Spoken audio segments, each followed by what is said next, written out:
Bonjour à tous, bienvenue sur Ecstasy Stories. Aimez-nous et abonnez-vous à notre chaîne pour découvrir d'autres histoires intéressantes. Plongeons-nous dans l'histoire. Le royaume d'Orléans était une terre d'une beauté incomparable, ses vallées verdoyantes et ses rivières scintillantes reflétant la vitalité de son peuple. Pourtant, malgré sa gloire, le palais royal était plongé dans le désespoir. Le prince Kelvin, fils unique du roi Harold et de la reine Vera, était confiné dans ses appartements depuis des années, ombre de ce qui avait été autrefois un héritier dynamique et prometteur. La cour murmurait à propos de sa mystérieuse maladie, si grave qu'elle le laissait alité, pâle et à l'article de la mort. Des médecins venus de contrées lointaines allaient et venaient, sans que le remède ne parvienne à le rétablir. Pour le royaume, il était un prince mourant, une âme maudite et la plus grande douleur de la famille royale. Désespéré d'assurer l'avenir de la lignée royale, le roi Harold fit une proclamation extraordinaire. Toute jeune fille acceptant d'épouser le prince Kelvin deviendrait non seulement princesse, mais recevrait également une généreuse récompense en or. Pourtant, cette annonce fut accueillie dans le silence. Qui lierait volontairement sa vie à celle d'un homme mourant? Pendant des semaines, les cours du palais furent vides, l'espoir de trouver une épouse s'amenuisant de jour en jour. La reine Vera, souveraine pragmatique, suggéra d'accepter le sort du prince. Mais le roi Harold, homme d'une détermination inébranlable, refusa d'abandonner. Il croyait qu'il existait quelqu'un, quelque part, qui verrait au-delà de la fragilité de Kelvin, une femme au cœur assez pur pour sauver non seulement son fils, mais le royaume tout entier. Rita était une jeune orpheline qui avait connu la dureté de la vie dès son plus jeune âge. Restée seule après qu'une épidémie eut emporté ses parents, elle vivait aux abords d'Orléans, gagnant péniblement sa vie en tressant des paniers et en les vendant sur la place du village. Malgré les épreuves, Rita était connue pour sa bonté et sa résilience. Elle avait entendu la proclamation royale comme tout le monde, mais contrairement aux autres, elle ne pouvait s'empêcher de penser au prince solitaire, prisonnier de sa cage dorée. Tandis que les villageois ruminaient et ridiculisaient l'idée d'épouser un mourant, Rita y vit une occasion d'apporter du réconfort à quelqu'un qui avait vécu une vie d'isolement, tout comme la sienne. Les jours passèrent, et les pensées de Rita s'alourdirent d'indécision. Elle n'avait rien à perdre, se disait-elle, et pourtant, elle hésitait. L'idée d'entrer dans le palais et de promettre sa vie à quelqu'un qu'elle n'avait jamais rencontré la remplissait de peur. Mais un soir, assise près de la lumière vacillante de son humble foyer, quelque chose en elle s'éclaira. Et si je pouvais illuminer ses journées? Pensa-t-elle. Le lendemain matin, elle rassembla son courage, enfila sa plus belle robe, pourtant rapiécée et usée, et se rendit au palais royal. Alors que les grandes portes se dressaient devant elle, elle ressentit une vague de détermination. Elle était prête à s'offrir en mariage au prince. Les gardes furent stupéfaits lorsque Rita, vêtue d'une tenue simple et visiblement issue d'une famille modeste, annonça son intention d'épouser le prince. Ils la conduisirent au palais, leurs murmures la laissant perplexe. Dans la grande salle, le roi Harold et la reine Vera étaient assis sur leurs trônes ornés, leurs visages trahissant un mélange de surprise et de curiosité. « Vous êtes ici pour épouser mon fils ?» demanda le roi Harold en se penchant en avant. Rita hocha la tête d'une voix ferme. « Oui, votre majesté. Je suis prête à épouser le prince Kelvin et à prendre soin de lui, quel que soit son état. » La reine Vera regarda Rita avec scepticisme. « Comprenez-vous le fardeau que vous portez? Mon fils est non seulement gravement malade, mais il a aussi besoin de soins constants. » Rita hocha de nouveau la tête. « Je sais ce que je fais, votre majesté. Je souhaite seulement lui apporter un peu de bonheur. » La sincérité dans sa voix était indéniable, et pour la première fois depuis des semaines, le roi Harold ressentit une lueur d'espoir. Il ordonna immédiatement le début des préparatifs du mariage. La nouvelle se répandit comme une traînée de poudre dans tout le royaume, et si certains admirèrent le courage de Rita, d'autres la qualifièrent de folle désespérée. Mais Rita resta ferme, son cœur fixé sur la voie qu'elle avait choisie. La veille de leur mariage, Rita fut autorisée à rencontrer le prince Kelvin. Elle fut escortée jusqu'à ses appartements, le cœur battant à tout rompre, tant par l'impatience que par la peur. La pièce était faiblement éclairée, les lourds rideaux tirés. Kelvin était allongé sur un grand lit, le visage pâle et le corps fragile. Il leva les yeux vers Rita, son regard perçant malgré son apparence maladive. « C'est toi qui veux m'épouser ?» demanda-t-il d'une voix rauque mais assurée. Rita s'approcha, sa peur initiale s'évanouissant en voyant la vulnérabilité dans ses yeux. « Oui, je le suis, répondit-elle doucement. Kelvin elle observa un instant avant de lui adresser un léger sourire. Tu es plus courageux que la plupart, dit-il, une pointe d'amusement perçant dans sa bouche. Ils discutèrent brièvement, et Rita fut surprise par son esprit et son intelligence. Bien que son état paraisse critique, il y avait en lui une chaleur qui trahissait une force profonde. En quittant ses appartements, Rita ressentit un sentiment renouvelé de détermination. Elle jura de profiter au maximum de leur temps ensemble, aussi long ou court soit-il. Le mariage royal ne ressemblait à aucun autre qu'Orléans avait vu auparavant. La grandeur de la cérémonie était éclipsée par la sombre réalité de l'état du prince. Rita descendit l'allée dans une robe d'emprunt, la tête haute malgré les murmures de la noblesse rassemblée. Kelvin, bien que visiblement faible, se tenait à l'autel, aidé d'une canne. Les vœux furent échangés lors d'une cérémonie à la fois touchante et mélancolique. Une union n'est non pas de l'amour, mais du courage et du devoir. Lorsqu'ils furent déclarés mari et femme, la foule éclata en applaudissements polis, même si beaucoup doutaient encore de l'avenir de leur mariage. Rita, quant à elle, ressentit une étrange sensation de paix. Elle avait fait ce qu'elle croyait être juste, et maintenant, elle était déterminée à être la meilleure épouse possible. Ce soir-là, alors qu'ils étaient assis ensemble dans les appartements de Kelvin, il la remercia pour son courage. « Tu n'étais pas obligé de faire ça, » dit-il doucement. Rita sourit. Point en place. Mais nous y voilà. Ce fut un court instant, mais il marqua le début d'un lien qui allait bientôt être mis à l'épreuve d'une manière qu'aucun d'eux n'aurait pu imaginer. S'adapter à la vie au palais ne fut pas chose facile pour Rita. La grandeur de son environnement lui semblait souvent écrasante, et le regard constant des courtisans était épuisant. Pourtant, elle resta imperturbable, concentrant son énergie à prendre soin de Kelvin. Elle passa des heures à son chevet, lui faisant la lecture, partageant sa vie et s'informant sur la sienne. Malgré sa fragilité, Kelvin se révéla un compagnon fascinant, son esprit vif et sa vivacité d'esprit transparaissant même dans ses moments de faiblesse. Lentement, les murs que Kelvin avait érigés autour de lui commencèrent à s'effondrer. Il se surprit à rire des histoires de Rita et à se réjouir de sa présence.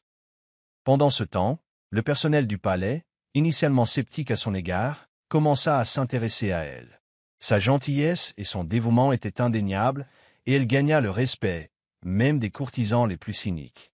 Rita, cependant, resta humble, concentrée uniquement sur sa promesse d'apporter la lumière dans la vie de Kelvin. Tandis que Rita s'installait dans son nouveau rôle, des rumeurs commencèrent à circuler parmi le personnel du palais. Certains remarquèrent que la santé de Kelvin, bien que toujours précaire, ne semblait pas se détériorer. D'autres remarquèrent une lueur de vitalité occasionnelle dans ses yeux ou le léger retour des couleurs sur ses joues. La reine Vera, toujours perspicace, commença à se demander si l'état de son fils n'était pas plus grave qu'il n'y paraissait. Elle aborda le roi Harold avec ses soupçons, mais il balaya ses inquiétudes, affirmant que l'état de Kelvin était réel. Rita, ignorant ces murmures, continua sa routine quotidienne, inconsciente de la tension grandissante qui l'entourait. Elle remarqua également de légers changements chez Kelvin, des moments où il semblait plus fort ou plus énergique, mais elle les attribua au pouvoir de la compagnie et de l'attention. Pour elle, l'idée que Kelvin ne soit pas aussi malade qu'il le paraissait était inconcevable. Au fil des semaines et des mois, le lien entre Kelvin et Rita s'est renforcé. Ils ont passé des heures à discuter, leur conversation allant du banal au profond. Kelvin a partagé des anecdotes sur son enfance, les pressions liées à la royauté et la solitude qui l'avaient accablé bien avant sa maladie. Rita, quant à elle, a évoqué sa vie d'orpheline, les épreuves qu'elle avait traversées et la force qu'elle avait trouvée en elle. Leur relation n'était plus définie par la pitié ou l'obligation. C'était quelque chose de plus profond, de réel. Kelvin se surprit à attendre chaque jour avec impatience, un contraste saisissant avec le désespoir qu'il avait autrefois rongé. Pour Rita, être avec Kelvin apportait un sens à sa vie qu'elle n'avait jamais connu.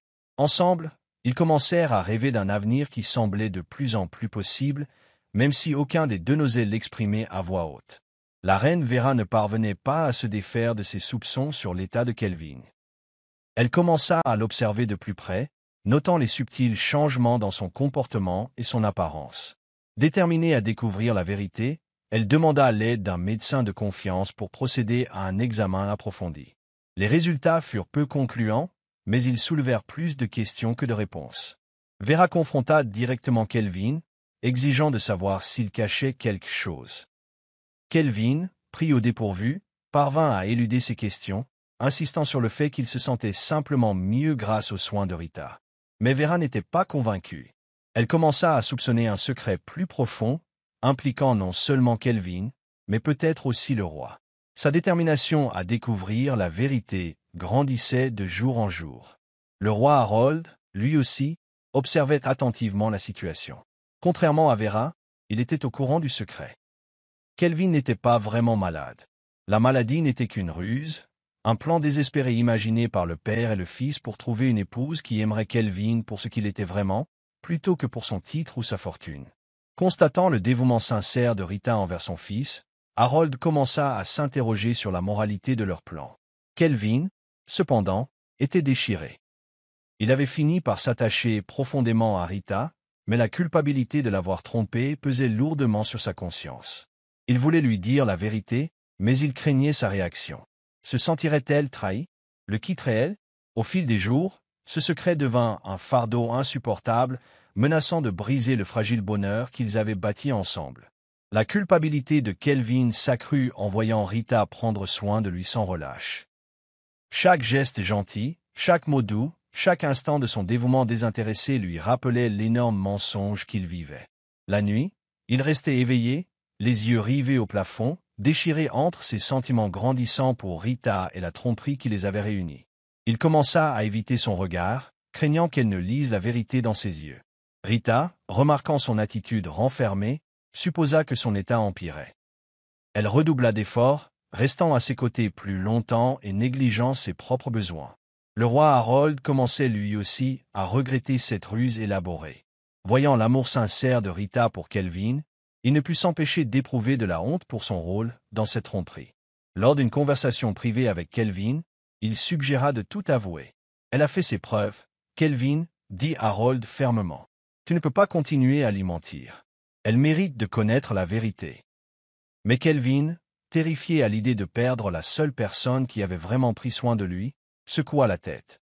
Pas encore, père, répondit-il. Je ne peux pas prendre ce risque. Le roi soupira, sachant que le secret était une bombe à retardement prête à exploser. Rita commença à remarquer de subtils changements dans l'état de Kelvin. Sa force semblait s'améliorer, et par moments, sa puissance cédait la place à un teint plus sain.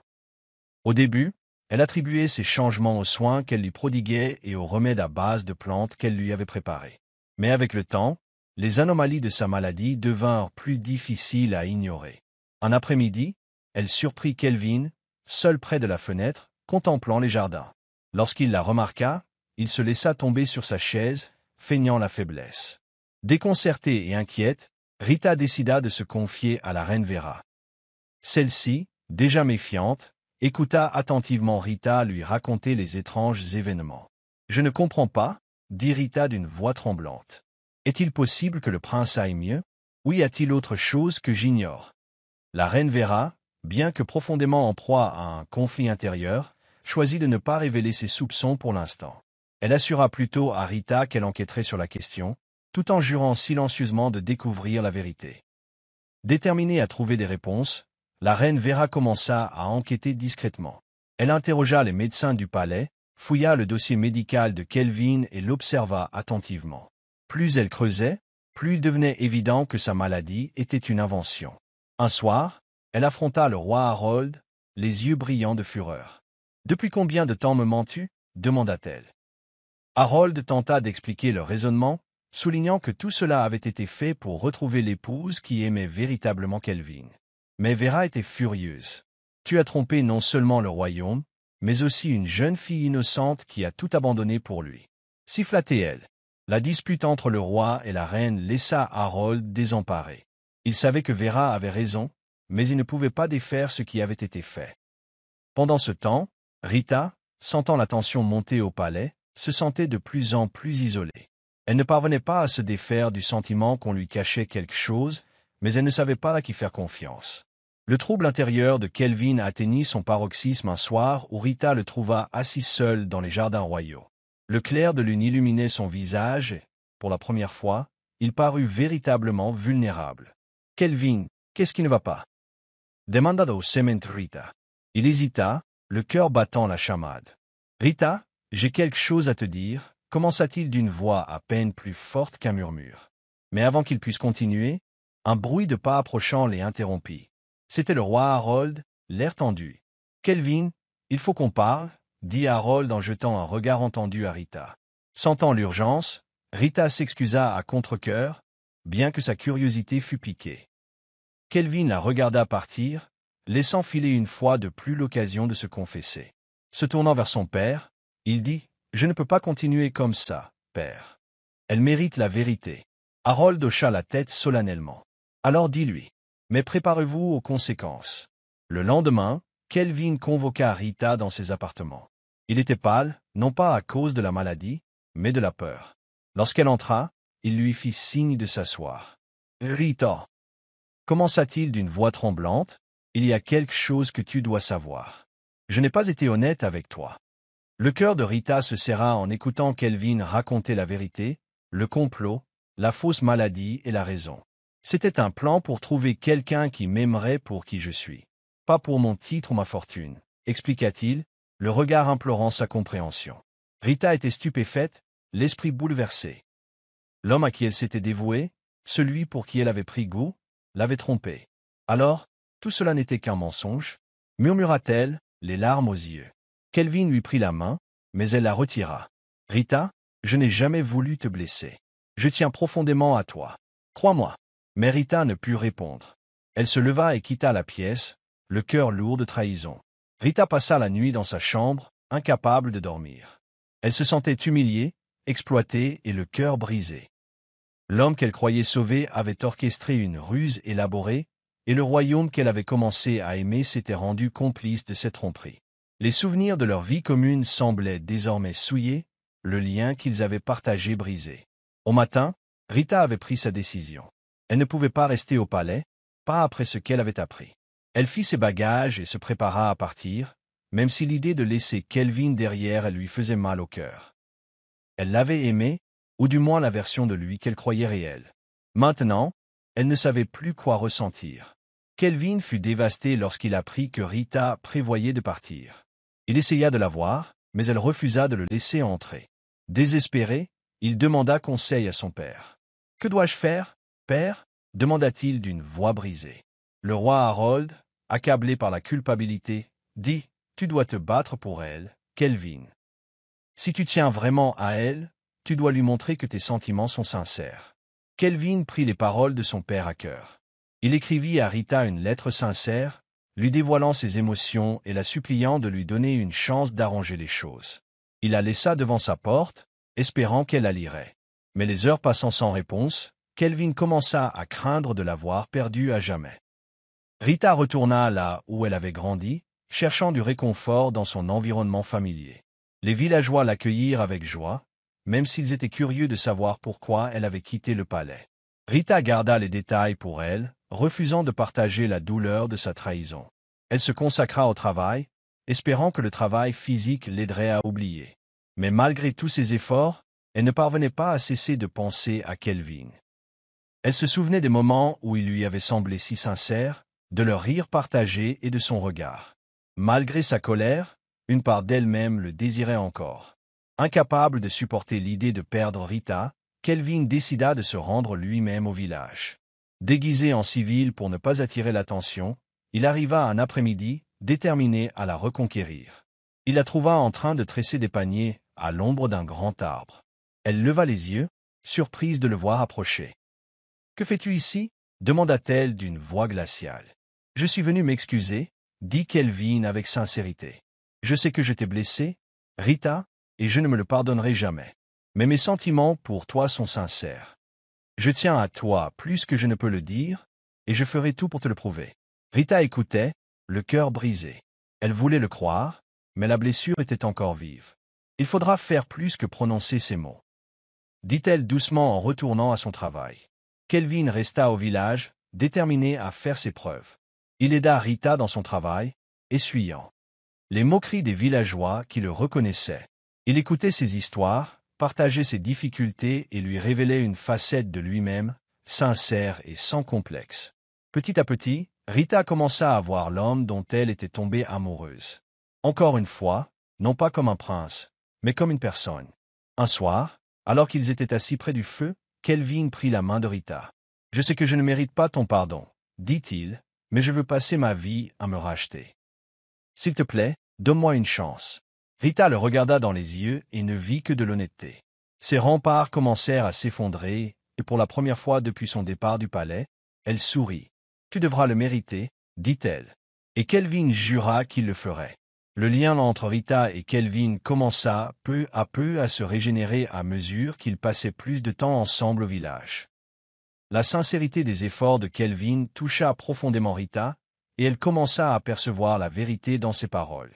Un soir, après des jours de réflexion, Rita prit sa décision. « Si nous voulons rétablir cette confiance, dit-elle à Kelvin, nous devons affronter le palais ensemble.